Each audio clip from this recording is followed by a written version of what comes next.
Episode 27.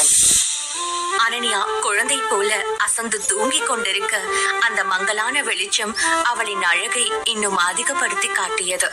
சில நொடிகள் அவளின் அழகை ரசித்த சித்தார்த் அவளின் தூக்கத்தை கெடுக்க விரும்பாமல் மெல்ல அவள் அருகில் வந்து நின்றவன் ஸ்லீப்பிங் பியூட்டி போல உறங்கிக் கொண்டிருந்த அனன்யாவை மெதுவாக தன் கைகளில் ஏந்தி கொண்டான். அவன் தொட்ட அடுத்த நொடி கண்ணை திறந்த அனன்யா சித்தார்த்தை பார்த்து அதிர்ந்தாள். என்ன இவரு பொசுக்குன்னு தூக்கிட்டாரு, இப்ப உடனே முழிக்காம பயப்புள்ள என்ன பண்ணுதுன்னு பாப்போம் என்று நினைத்த அனன்யா கண்களை மூடி தூங்குவதை போல தொடர்ந்து நடித்தாள். மெதுவாக அனன்யாவை தூக்கி கொண்டு வந்த சித்தார்த், பார்க்க ஒல்லியாதான் தெரிஞ்சாலும் நல்லா மாடு மாதிரி செம கனம் கணக்குறாளே, பொண்ணுங்க ஒல்லியா இருக்காங்கன்னு ஏமாந்துட கூடாது போல என்று சொல்ல கண்களை மூடி அவன் சொன்னதை கேட்டுக்கொண்டிருந்த அனன்யா, இவரை யாரு நம்மள தூக்க சொன்னது? நம்ம பெர்மிஷன் இல்லாம தூக்குனது மட்டும் இல்லாம நான் மாடு மாதிரி கணக்குறேனா, இவர் எப்போ மாட்டை தூக்கி பார்த்தாருன்னு தெரியலையே என்று மனதிற்குள் முணங்கினாள். அனன்யாவை தூக்கி கொண்டு அவளுடைய அறைக்குள் சென்ற சித்தார்த் அவளை கட்டிலில் படுக்க வைத்த நேரம் சித்தார்த் நிலை தடுமாறி அவள் மீதே சரிந்து விழுந்தான். அனன்யா மீது சித்தார்த் விழுந்ததும் அவனுடைய உதடுகள் அவளின் கன்னத்தில் ஒரு அழுத்தமான முத்தத்தை பதித்தது. அந்த முத்தம் ஒரு கணம்தான் என்றாலும் சித்தார்த்தின் உடல் என்னென்னவோ செய்தது. சித்தார்த் தன்னை முத்தமிட்டதில் அதிர்ந்து போன அனன்யா அதை சமாளிக்க, மிஸ்டர் என்ன பண்றீங்க, இப்படியா மேல வந்து விழுவீங்க, உங்க வெயிட் தாங்குற அளவுக்கெல்லாம் எனக்கு சக்தி இல்ல என்று சொல்ல, அதான் தூக்கும் போதே பார்த்தேனே நீ எவ்வளவு வெயிட்ட தாங்குவேன்னு, நானெல்லாம் உனக்கு ஒண்ணுமே இல்ல என்று கிண்டல் செய்தான் சித்தார்த். ஹலோ, நான் ஒன்னும் உங்களை தூக்க சொல்லி கேட்கலையே, நீங்களா தூக்கிட்டு மாடு மாதிரி கனமா இருக்கேன்னு கமெண்ட் வேற பண்றீங்க என்று சினுங்களுடன் சொன்னாள் அனன்யா. தான் சொன்னதை அனன்யா சொன்னதும் அதிர்ச்சியான சித்தார்த் அதை வெளியில் காட்டிக்கொள்ளாமல், ஓ அப்போ நான் தூக்கும் போது மேடம் மூழ்கிட்டு தான் இருந்திருக்கீங்க, இது அப்பவே சொல்லி இருந்தா நான் இவ்வளவு தூரம் தூக்கிட்டு வந்திருக்க வேண்டியிருக்காதுல்ல, இப்ப பாரு உன்னை தூக்கிட்டு வந்து என் இடுப்பு எலும்பே உடைஞ்சு போச்சு என்று மீண்டும் அவளை சீண்டும் விதமாக சொன்னான். அதை கேட்டு கோபமான அனன்யா, என்ன திரும்ப திரும்ப நான் குண்டா இருக்கிற மாதிரியே பேசுறீங்க, ஒரு குழந்தைக்கு அம்மா ஆனதுக்கு அப்புறமும் நான் என்னோட வெயிட்ட மெயின்டைன் பண்ணிட்டு தான் இருக்கேன், உங்களை யார் என்ன தூக்க சொன்னது என்று பதிலுக்கு பதில் அவனுடன் வாதிட்டாள். நல்லா மெயின்டைன் பண்றப்போ தூக்குனவனுக்கு தானே தெரியும் நீ மெயின்டைன் பண்ணிருக்கிற லட்சணம், பாவமாச்சேன்னு தூக்கிட்டு வந்த பாரு, என்ன சொல்லணும், இவளெல்லாம் சோஃபால இருந்து உருட்டி விட்டுருக்கணும், இந்த வாயாடி கிட்ட பேசி நம்ம ஜெயிக்க முடியாது, பேசாம இங்க இருந்து நடைய கட்டு சித்தார், இல்ல உன்னோட மொத்த எனர்ஜியும் பேசி பேசியே தீர்ந்து போயிடும் என்று தனக்குள் சொல்லிக்கொண்டே அறையை விட்டு வெளியேறினான். சித்தார்த் வெளியேறிய சில நொடிகளில் அனன்யா மீண்டும் தூங்கலாம் என்று கண்களை மூட வெளியே ஏதோ பாத்திரம் உருட்டும் சத்தம் கேட்டது. சத்தம் கேட்டு கண்களை திறந்த அனன்யா, இந்த நேரத்துல என்ன கிச்சன்ல இருந்து சத்தம் கேக்குது, நம்ம ஜன்னல் எல்லாம் நல்லா க்ளோஸ் பண்ணிட்டு தானே வந்தோம், ஏதாவது பூனை உள்ள வந்துடுச்சோ என்று சொல்லிக்கொண்டே எழுந்தவள் அறையை விட்டு வெளியே வந்து ஹாலில் லைட்டை போட சித்தார்த் தான் கிச்சனில் எதையோ தேடிக்கொண்டு இருந்தான்.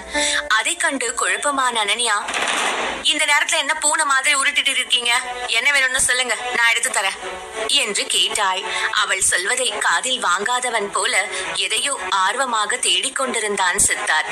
அவன் தன்னை கண்டு கொள்ளாமல் இருப்பதை கண்டு எரிச்சலான அனன்யா, ஹலோ மிஸ்டர், ரொம்ப பிகு பண்ணாதீங்க, என்ன வேணும்னு சொல்லுங்க நான் எடுத்து தரேன் என்று கேட்டாள்.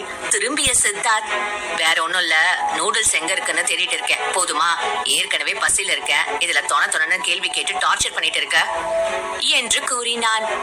பசிக்குதா, அதை நான் கேட்கும் போதே சொன்னா என்ன குறைஞ்சு போயிடுவீங்களா, சரி எதுக்கு இன்ஸ்டன்ட் நூடுல்ஸ் தேடிட்டு இருக்கீங்க என்று அனன்யா கேட்க, எனக்கு அதுதான் செய்ய வரும், அதை 2 நிமிஷம் தண்ணியில கொதிக்க விட்டா சாப்பாடு ரெடி ஆயிடும் என்று சொன்னான் சித்தார்த். தனக்கு பசித்தாலும் யாரையும் தொந்தரவு செய்ய விரும்பாத அவனின் எண்ணத்தை கண்டு வியந்த அனன்யா, இன்ஸ்டன்ட் நூடுல்ஸ் எல்லாம் ஒண்ணு வேணாம், நான் உங்களுக்கு நல்லா சுட சுட தோசையும் சட்னியும் செஞ்சு கொடுக்கறேன் என்று கூறினாள். என்ன உனக்கு சமைக்கலாம் தெரியுமா என சித்தார்த் ஆச்சரியமாக கேட்க அவனை முறைத்து பார்த்தவள், ஹலோ என்னை பத்தி என்ன நினைச்சிட்டு இருக்கீங்க, எனக்கு ஒரு பையன் இருக்கான், லண்டன்ல இருந்த வரைக்கும் அவனுக்கு தேவையானதெல்லாம் என் கையால நான் தான் சமைச்சு கொடுத்துட்டு இருந்தேன், இப்போ இங்க வந்ததுக்கு அப்புறம் தான் செண்பகம்மா என்ன கிச்சன் பக்கமே போக விடுறது இல்ல என்று பெருமை பேசினாள். நீ முதல்ல செஞ்சு கொடு, சாப்பிட்டு பார்த்துட்டு எப்படி செஞ்சிருக்கேன்னு சொல்றேன் என்று கூறினான் சித்தார்த். நீங்க கொஞ்சம் வெயிட் பண்ணா போதும், டைனிங் டேபிள்ல எல்லாமே தானா வந்துடும், அப்புறம் எதுவா இருந்தாலும் சொல்லுங்க என்று சொல்லிக்கொண்டே சட்னி அரைக்க தேவையான வெங்காயத்தை நறுக்க ஆரம்பித்தாள் அனன்யா. அனன்யா வெங்காயம் நறுக்கும் பொழுது அவளுடைய தலைமுடி முகத்தில் வந்து விழ அதை கையால் சரி செய்ய முடியாமல் வாயால் ஊதி கொண்டிருந்தாள். அதை கண்ட சித்தார்த் மெதுவாக அவளின் தலைமுடியை காதோரமாக ஒதுக்கிவிட்டான். அதை கண்ட அனன்யா ஆச்சரியமாக பார்க்க, ஏதோ என்னால முடிஞ்ச சின்ன ஹெல்ப் என்று பட்டும் படாமல் பதில் சொன்னான். அவனை நினைத்து மனதிற்குள் புன்னகைத்த அனன்யா, இவர் நல்லவரா கெட்டவரான்னு புரிஞ்சுக்க முடியலையே என்று தனக்குள் யோசித்துக் கொண்டே வெங்காயத்தை வெட்டுவதற்கு பதிலாக விரலை வெட்டி கொண்டாள். விரல் வெட்டப்பட்டதில் வலியை தாங்க முடியாமல் அனன்யா ஆ ஆ என்று சினுங்க அவளின் ரத்தத்தை கண்டு பதட்டமான சித்தார்த் சுற்றும் முற்றும் பார்த்து என்ன செய்வது என்று புரியாமல் வேகமாக அனன்யாவின் விரலை தன் வாயில் வைத்து ரத்தத்தை உறிஞ்ச ஆரம்பித்து விட்டான். அதை கண்டு அதிர்ச்சியான அனன்யா கண்களை விரித்தபடி சித்தார்த்தை பார்த்தாள். சித்தார்த் சட்டென தன் விரலை அவன் வாயில் வைத்ததும் அனன்யாவிற்கு வெட்கத்தில் முகம் சிவந்து போனது. தன் உணர்வுகளில் தடுமாறியவள், விடுங்க, பரவாயில்ல, நான் பாத்துக்கிறேன் என கூறினாள். அனன்யா இப்படி சொன்னதும் சுய நினைவுக்கு திரும்பிய சித்தார்த், சாரி, ரத்தம் வந்த உடனே என்ன பண்றதுன்னு தெரியல, அதான் இப்படி செஞ்சுட்டேன். இப்போ ரத்தம் வர்றது குறைஞ்சிடுச்சு, நான் ஃபர்ஸ்ட் எய்ட் பாக்ஸ் கொண்டு வந்து பேண்டேட் போட்டு விடுறேன் என்று சொல்லிவிட்டு வேகமாக அந்த இடத்தை விட்டு வெளியேறினான்.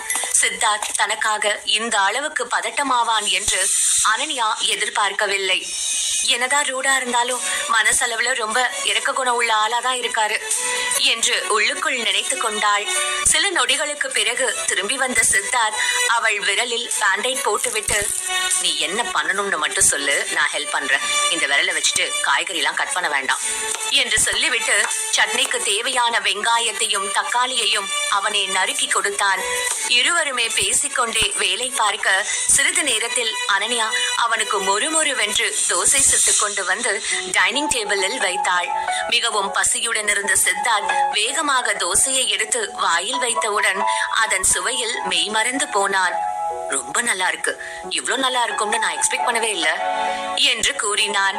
அவன் சொன்னதை கேட்ட அனன்யா, வாழ்க்கை நம்மள புரட்டி போடும்போது எல்லா அனுபவமும் தானா கிடைச்சிடும், அப்படிதான் சமையலும். யாரோட துணையும் இல்லாம தனியா லண்டன் போன எனக்கு எல்லா அனுபவத்தையும் தனிமையே கத்து கொடுத்துச்சு என்று சொல்லும் பொழுதே அவள் குரல் தழுதழுத்தது. அவளின் குரலில் இருந்த சோகத்தை உணர்ந்த சித்தார்த்திற்கு ஏனோ அவளை சோகமாக பார்க்க விரும்பவில்லை. அதனால் அவளை கவனத்தை திசை திருப்ப நினைத்தவன், ஆமா, உன்னோட ஒர்க் எல்லாம் எப்படி போகுது என்று கேட்டான். சித்தார்த் வேலையை பற்றி கேட்டதும் மீண்டும் பழைய நிலைக்கு திரும்பிய அனன்யா தன்னுடைய வேலைக்காக போட்டு வைத்த பிளானை அவனிடம் ஆர்வமாக கூறினாள். அதை பார்த்த சித்தார்த்திற்கு அனன்யா தன் வேலையில் எவ்வளவு ஆர்வமாக இருக்கிறாள் என்பதை புரிந்து கொள்ள முடிந்தது. சில நொடிகள் யோசித்தவன், இங்க பாரு, உன் பிளான் நல்லாதான் இருக்கு. டைரக்டர் ரத்தினம் தன்னோட புது சீரியஸ்க்காக ஆர்டிஸ்ட தேடிட்டு இருக்காரு. நீ அவர்கிட்ட இந்த பையனை கூட்டிட்டு போனா நிச்சயம் உனக்கு அது உதவியா இருக்கும்னு நினைக்கிறேன் என்று சொன்னான். அதே போல நீ சத்யாவை எல்லாருக்கும் தெரிய வைக்கணும், அதுக்கு நல்ல வழி வீடியோஸ் தான் என்று கூறினான். என்ன வீடியோ, புரியலையே என்று அனன்யா குழப்பமாக கேட்க சித்தார்த் சிரித்துக் கொண்டே, அதான் இப்போ யூடியூப் இன்ஸ்டாகிராம்ல ரீல்ஸ் போட்டு ட்ரெண்ட் ஆக்குறாங்களே, அந்த மாதிரி நீயும் அந்த பையனை வச்சு ஒரு இன்ட்ரெஸ்டிங் ரீல்ஸ் பண்ணு, நிச்சயம் அவனுக்கு நல்ல ரீச் கிடைக்கும் என்று தன் யோசனையை கூறினான். ஆமா, நீங்க சொல்றது நல்ல ஐடியா தான். இப்ப இருக்கிற காலகட்டத்துல போட்டோ ஷூட்டை விட ரீல்ஸ் பண்ணா நல்ல ரீச் கிடைக்கும். Thank you so much. பரவாயில்ல, உங்க மண்டையிலயும் கொஞ்சம் மசாலா இருக்கு, நல்ல ஐடியா கொடுக்குறீங்க என்று சொல்ல அவள் சொன்னதை காதில் வாங்கிய சித்தார்த், மேடம், இப்ப என்ன சொன்னீங்க என்று கேட்டான். ஒண்ணு சொல்லலையே, உங்க அறிவுக்கு நீங்க எங்கேயோ போக வேண்டிய ஆளுன்னு பெருமையாதான் சொன்ன என்று சொல்லி அசட்டு சிரிப்பு சிரித்தாள். சித்தார்த் சாப்பிட்டு முடித்து சென்றதும் தன் அறைக்கு சென்ற அனன்யா ஜன்னலின் அருகே நின்று வெளியில் தெரியும் நிலவை ரசித்தபடி அடுத்து என்ன செய்யலாம் என்று யோசிக்க ஆரம்பித்தாள். அடுத்த நாள் காலை அனன்யா வழக்கம் போல மித்ரனை ஸ்கூலுக்கு அழைத்து செல்ல அதை கண்ட சித்தார்த், கொஞ்சம் வெயிட் பண்ணுங்க, நானும் உங்களோட வரேன் என்றான். அதை கேட்டு துள்ளி குதித்த மித்ரன், ஐ, அப்பா அவனோட ஸ்கூலுக்கு வரப்போறாரா? ஜாலி, இன்னைக்கு எல்லாமே நான் நினைச்ச மாதிரி குட் டேவா இருக்கு என்று சொல்லிக்கொண்டே தன் ஸ்கூல் பேக்கை எடுத்துக்கொண்டு வேகமாக காரில் ஏறினான். இருவரும் சேர்ந்து மித்ரனை ஸ்கூலில் டிராப் செய்ததும் சித்தார்த் அருகில் வந்த மித்ரன் ரகசியமான குரலில், அப்பா, சாயங்காலம் எங்க ஸ்கூல்ல சில்ட்ரன்ஸ் டே ஃபங்க்ஷன் நடக்க போகுது. அதுக்கு நீங்க கண்டிப்பா வரணும். அதுல உங்களுக்கு ஒரு சர்ப்ரைஸ் இருக்கு என்று சொன்னான். அதை கேட்டு புன்னகையுடன் சித்தார்த், அது என்ன சர்ப்ரைஸ்னு முன்னாடியே சொல்ல மாட்டியா என்று கேட்க, அதான் சர்ப்ரைஸ்ன்னு சொல்லிட்டேன்ல, நீங்களே நேர்ல வந்து பாருங்க, உங்களுக்கு புரியும் என்றான். சரி, மித்ரனுக்காக நிச்சயமா அது என்ன சர்ப்ரைஸ் பார்க்க வரேன் என்று உறுதியளித்தான் சித்தார்த். இருவரும் தந்தை மகனாக அன்பாக பேசிக் கொள்வதை பார்த்து தன்னையும் மறந்து அனன்யா ரசித்துக் கொண்டிருந்தாள். மித்ரனை ஸ்கூலில் இறக்கிவிட்டதும் தன் அலுவலகத்திற்கு திரும்பிய அனன்யா டைரக்டர் ரத்தினத்தின் புதிய ப்ராஜெக்ட் பற்றிய சத்யாவிடம் பேச வேண்டும் என்று யோசித்துக் கொண்டிருந்த வேளையில் அவளை ஆச்சரியப்படுத்தும் வகையில் சத்யா அனன்யாவை பார்க்க வந்திருந்தான். சத்யாவை கண்டதும் அனன்யா, வா சத்யா, இப்பதான் உனக்கு போன் பண்ணலாம்னு நினைச்சிட்டு இருந்த. நல்ல நேரமும் நீயே என்ன தேடி வந்துட்ட. டைரக்டர் ரத்தினம் அவரோட புது ப்ராஜெக்டுக்கு ஆர்டிஸ்ட் தேடிட்டு இருக்காருன்னு நியூஸ் வந்துச்சு. அதுக்கு உன்னை சஜஸ்ட் பண்ணலான்னு யோசிக்கிறேன் என்று சொன்னாள். அவள் சொன்னதை கேட்டு தயங்கிய சத்யா, ஆனா மேடம், அவர் ரொம்ப பெரிய டைரக்டர் ஆச்சு, என்ன மாதிரி சின்ன ஆர்டிஸ்டுக்கு சான்ஸ் கொடுப்பாரா என்று சந்தேகமாக கேட்டான். அதுக்குதான் ஒரு பிளான் வச்சிருக்கேன். நாம எப்பவும் வழக்கமா போட்டோ ஷூட் பண்ணி டைரக்டரை காண்டாக்ட் பண்ணுவோம் இல்லையா? ஆனா இந்த தடவை நம்மள டைரக்டரே காண்டாக்ட் பண்ற மாதிரி ட்ரெண்ட மாத்த போறோம் என்று கூறினாள். மேடம், நீங்க எதை பத்தி பேசுறீங்கன்னு சத்தியமா எனக்கு புரியல. நீங்க என்ன யோசிச்சு வச்சிருக்கீங்கன்னு தெளிவா சொல்லுங்க. ஆனா என்ன சொன்னாலும் அதை செய்ய நான் ரெடியா இருக்கேன் என்று கூறினான். நாம எப்பவும் போட்டோ ஷூட் பண்ணுவோம். இந்த தடவை அதுக்கு பதிலா யூடியூப் ரீல்ஸ் பண்ண போறோம், அதுவும் லைவா என்று அனன்யா தனது திட்டத்தை வெளிப்படுத்தினாள். அனன்யா தன் எண்ணத்தை சொன்னதும் குழப்பமாக அவளை பார்த்த சத்யா, என்ன சொல்றீங்க மேடம்? ரீல்ஸா? அதுவும் லைவா பண்ண போறோமா? இது எந்த அளவுக்கு ஒர்க் அவுட் ஆகும்னு தெரியலையே என்று கேட்டான். அதை கேட்ட அனன்யா புன்னகையுடன், நாம என்ன செய்யணும்னு நினைக்கிறோமோ அதை ஃபுல் இன்வால்வ்மெண்டோட செய்வோம். அதுக்கப்புறம் மக்கள் பார்த்துப்பாங்க. சோ டோன்ட் வரி என்று நம்பிக்கையூட்டும் விதமாக கூறினாள். இப்பவே ஏதாவது ஒரு பப்ளிக் பிளேஸ்ல பண்ணலாம். இதோட கான்செப்ட் இதுதான். அங்க இருக்கிற யாராவது ஒரு பொண்ணு கிட்ட போய் நீ ப்ரப்போஸ் பண்ணணும். அப்போ அந்த பொண்ணோட ரியாக்ஷன் என்னன்னு லைவா கேட்ச் பண்றோம் என்று தன் திட்டத்தை முழுமையாக விளக்கினாள் அனன்யா. அவள் சொன்னதை கேட்டுக்கொண்ட சத்யா, சரி மேடம், நீங்க என்ன சொல்றீங்களோ அப்படியே கண்ணை மூடிட்டு செய்றேன் என்று கூறினான்.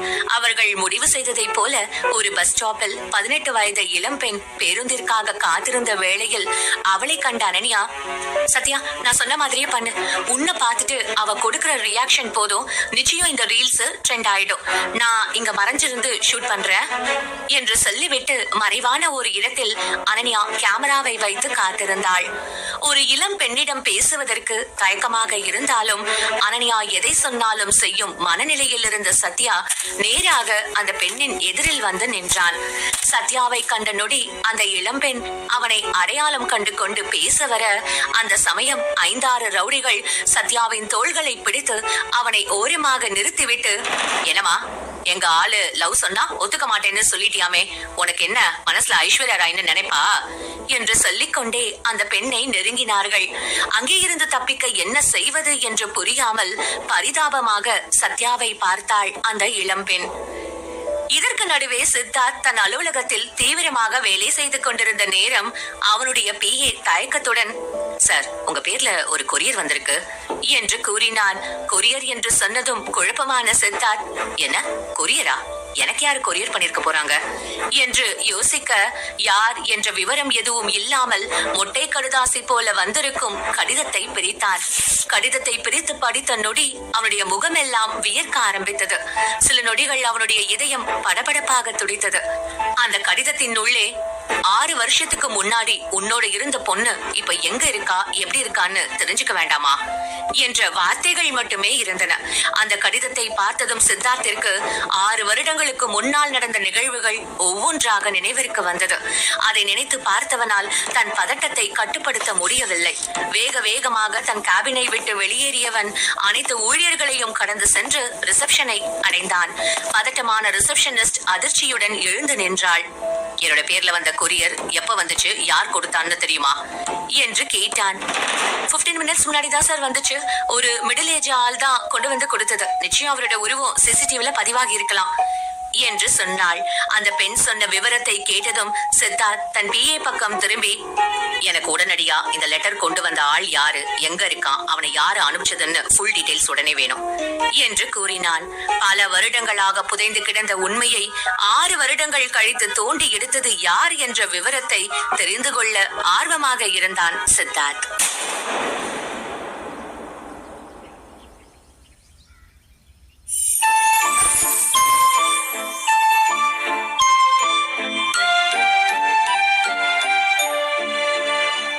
எபிசோட் 28.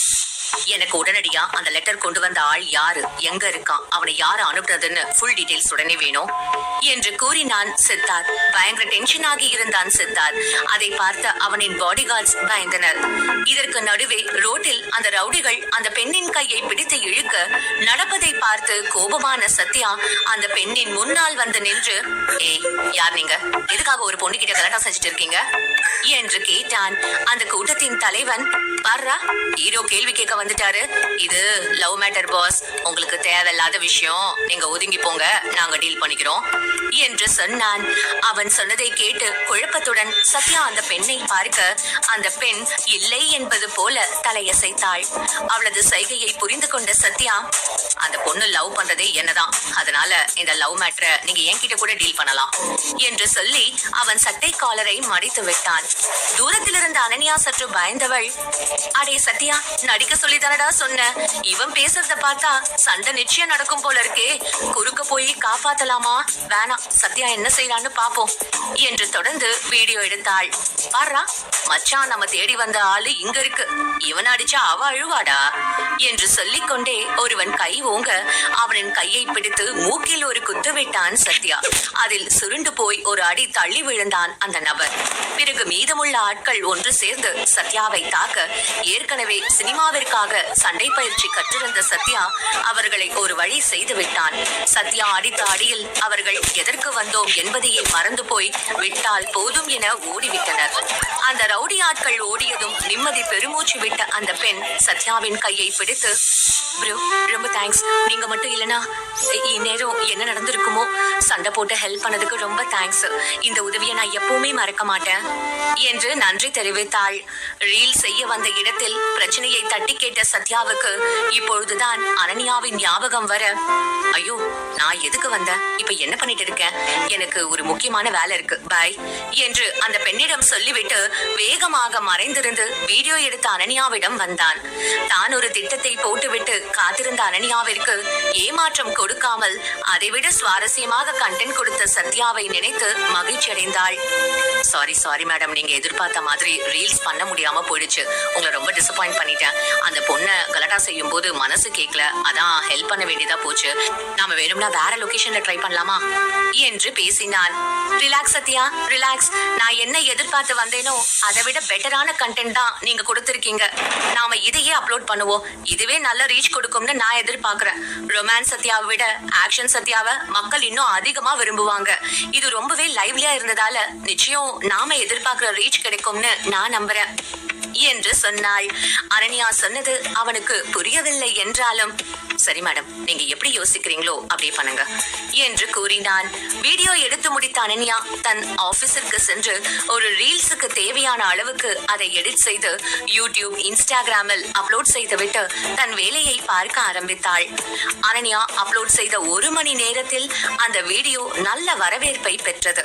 அனைவரும் ஒரு சினிமா சண்டை காட்சியை பார்க்கும் அளவிற்கு சுவாரஸ்யம் குறைய முடியாமல் இருந்தது என்று கமெண்ட் செய்திருந்தனர். நேரம் அதிகமாக சத்யாவின் ஃபாலோயர்ஸ் அதிகமாக ஆரம்பித்தனர். அதை அவனின் முக்கியமான எதிரி யுவனும் பார்த்தான். சத்யாவின் போட்டோ மற்றும் வீடியோவை பார்த்து கடுப்பானவன் நேராக டேவிடிடம் சென்று, டேவிட், இன்னைக்கு எல்லாரும் இந்த வீடியோ பத்தி தான் பேசுறாங்க, இத பாத்தியா? சத்யா ஏதோ புதுசா ட்ரை பண்ற மாதிரி தெரியுது என்று சொன்னதும் சத்தமாக சிரித்த டேவிட், சத்யா இந்த மாதிரி மொக்கையான வீடியோ போட்டு எப்படியாவது ஜெயிச்சிடலான்னு கனவு கண்டுட்டு இருக்கான். இதெல்லாம் ஒரு நாள் ஊதி ஒரே நாள்ல அடங்குற பலூன் மாதிரி. அவன் நினைக்கிறது நிச்சயமா நடக்காது என்று சொன்னான். அதை கேட்ட யுவன், அப்படி எதுவும் நடக்காம இருந்தா சந்தோஷம்தான் என்று சொல்லிவிட்டு சென்றான். அவனால் ஏதோ சத்யா அடுத்த கட்டத்திற்கு நகர்வதை ஏற்றுக்கொள்ள முடியவில்லை. கொஞ்ச நேரத்தில் வீடியோ வைரல் ஆனதில் அனன்யா மிகவும் சந்தோஷமாக இருந்தாள். சரியான நேரத்தில் சித்தார்த் கொடுத்த ஐடியா தனக்கு இந்த அளவிற்கு உதவியாக இருக்கும் என்று அவள் எதிர்பார்க்கவே இல்லை. வீட்டிற்கு சென்றதும் அவனுக்கு நன்றி தெரிவிக்க வேண்டும் என்று நினைத்துக் கொண்டு மீண்டும் தன் வேலையை தொடர ஆரம்பித்தாள். அப்பொழுது, மேடம் ரொம்ப ஆர்வமா வேலை பார்க்கிற மாதிரி இருக்கு, நாம உள்ள வந்து டிஸ்டர்ப் ஒன்னும் பண்ணிடலையே என்று சொல்லிக்கொண்டே யுவனும் டேவிடும் அனன்யா அறைக்குள் நுழைந்தனர். குரல் கேட்டதுமே வந்திருப்பது யார் என்பதை புரிந்து கொண்ட அனன்யா அவர்களின் பேச்சில் ஆர்வம் காட்டாமல் தன் வேலையை தொடர, டேவிட் அவளை மீண்டும் சீண்டும் விதமாக, சூரியவம்சம் படம் மாதிரி ஒரே ரீல்ஸ்ல பெரிய பணக்காரனாகி கார் பங்களான்னு வாங்கி நிக்க வைக்க இடம் தேடிட்டு இருக்காங்களோ என்னவோ என்று கிண்டல் செய்தான். அதே நேரம் சரியாக சத்யா அனன்யா அலுவலகத்திற்குள் நுழைய, பாரா, ஹீரோயின் கிட்ட பேச வரும்போது நேரா ஹீரோ என்ட்ரி கொடுத்துட்டாரு என்று சத்யாவையும் சேர்த்து சீண்டினான் டேவிட். அனன்யாவை கேலி செய்வதை கண்டதும் பொங்கி எழுந்த சத்யா, டேவிட், மரியாதையை இதோட நிறுத்திக்கோ. மேடமை பத்தி தப்பா ஏதாவது பேசினா அதுக்கு மேல நான் சும்மா இருக்க மாட்டேன், பல்ல தட்டி கையில கொடுத்துடுவேன் என்று எச்சரித்தான். என்ன ஹீரோ சார், இப்பதான் ஒரு ஃபைட் சீன் முடிச்சீங்க, அதோட எனர்ஜி இன்னும் குறையலையா? அதுக்குள்ள இங்க வந்து ஹீரோயிசம் காட்டுறீங்க. ஒருவேளை மேடம் எங்கேயும் ஏதாவது கேமரா வச்சிருப்பாங்களோ என்று டேவிட் கேட்க, அட என்ன டேவிட், இங்கேயே இருக்கிற, இந்த விஷயம் கூட உனக்கு தெரியாதா? இவங்க 2 பேருக்கும் நடுவுல தான் ஒரு படமே எடுக்கிற அளவுக்கு லவ் ஸ்டோரி ஓடிட்டு இருக்கே, அதான் 2 பேரும் எப்பவும் ஒன்னா சுத்துறாங்க என்று சொன்னான் யுவன். அதை கேட்ட டேவிட், ஓ, கதை அப்படி போகுதா என்று சொல்ல, அதை கேட்ட அனன்யாவிற்கு கோபம் தலைக்கேறியது.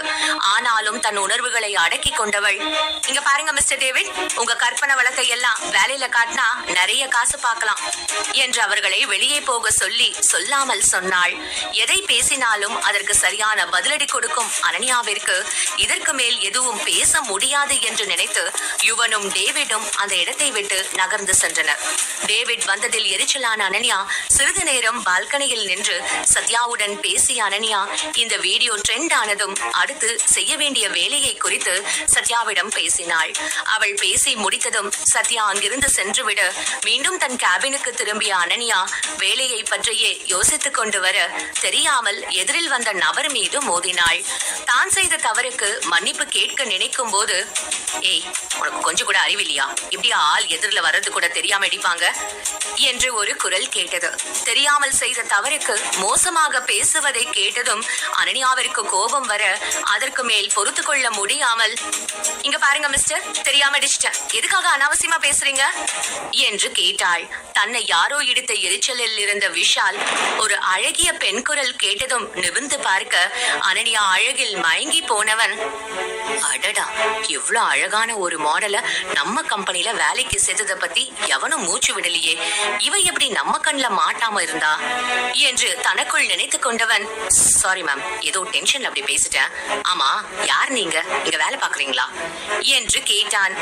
எஸ், நான் இங்கதான் வேலை பாக்குறேன் என்றாள் அனன்யா. அதை கேட்ட விஷால் மர்மமான புன்னகையுடன், நான் யாருன்னு தெரியுமா உங்களுக்கு என்று கேட்டான். யாரும் சுற்றி வளைத்து பேசுவது பிடிக்காத அனன்யா, இங்க பாருங்க மிஸ்டர், இப்ப நீங்க யாரு என்னன்னு தெரிஞ்சுக்கிற அளவுக்கு எனக்கு டைம் இல்ல, என்னோட வழியை விட்டா நான் கிளம்புவேன் என்று பட்டும் படாமல் பதில் சொன்னாள்.